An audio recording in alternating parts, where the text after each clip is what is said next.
Hello everyone. আমি এই ভিডিওটা বানাচ্ছি। আমি সচরাচর ভিডিও বানাই না, কিন্তু এই ভিডিওটা বানালাম আমার একটা এক্সপিরিয়েন্স হলো, যেটা আমার মনে হলো কি সবার সাথে শেয়ার করা উচিত, তাই এই ভিডিওটা বানানো। তো আমি টিচার হচ্ছি, একজন টিউশন পড়াই ছোট ছোট বাচ্চাদেরকে।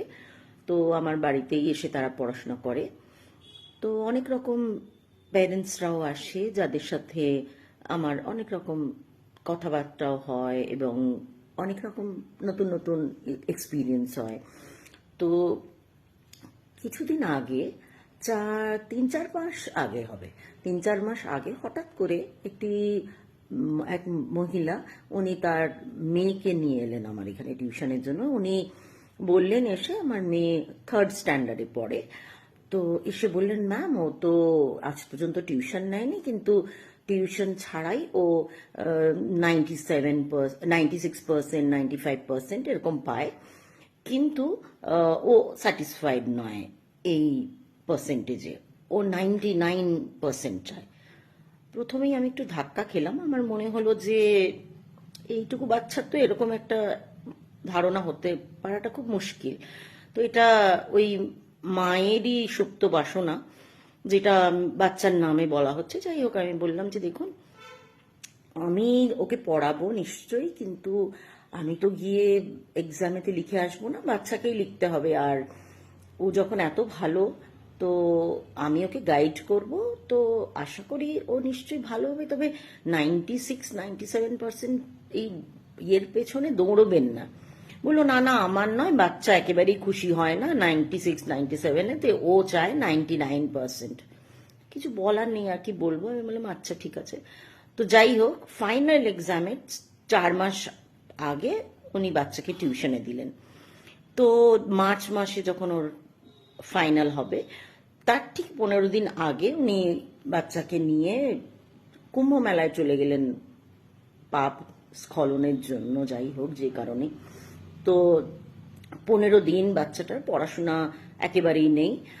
তো তারপরে শুনলাম কি না, 15 দিনও নয়, উনি ওখানে যখন গেছেন প্রয়াগরাজে, তো আশেপাশে বেনারসেও উনি ঘুরে টুরে আসবেন নিজের আত্মীয়ের ওখানে।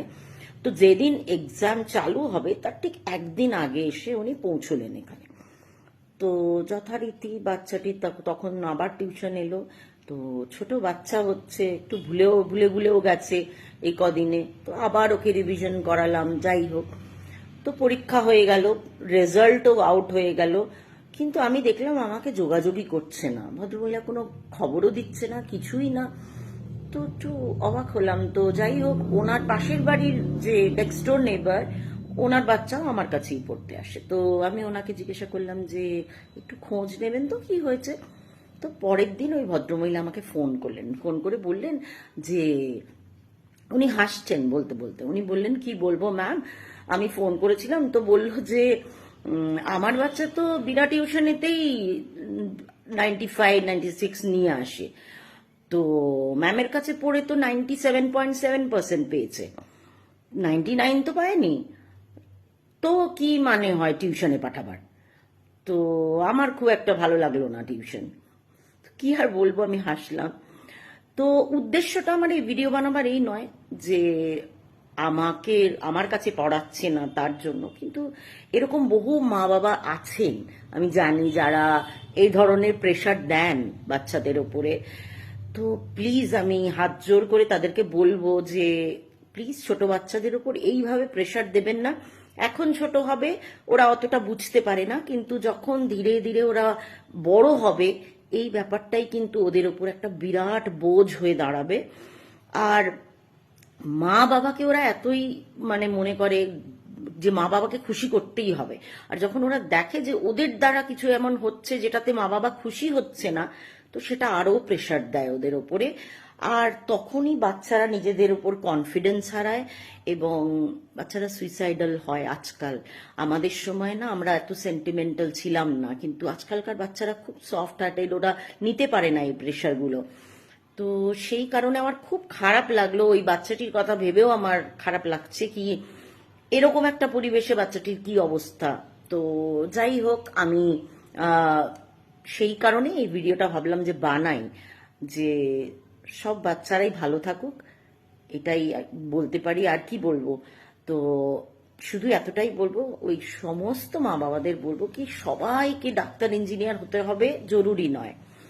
কেউ সিঙ্গারও হতে পারে, ক্রিকেটারও হতে পারে, কিছু হতে পারে, তার যা মন চায় তাকে হতে দিন প্লিজ। এইভাবে প্রেশারাইজ করবেন না, বরঞ্চ আপনি তাকে সাহস যোগান কি হ্যাঁ তুমি করতে পারো, দেখবেন অসম্ভবকে সম্ভব করে ফেলবে ওরা।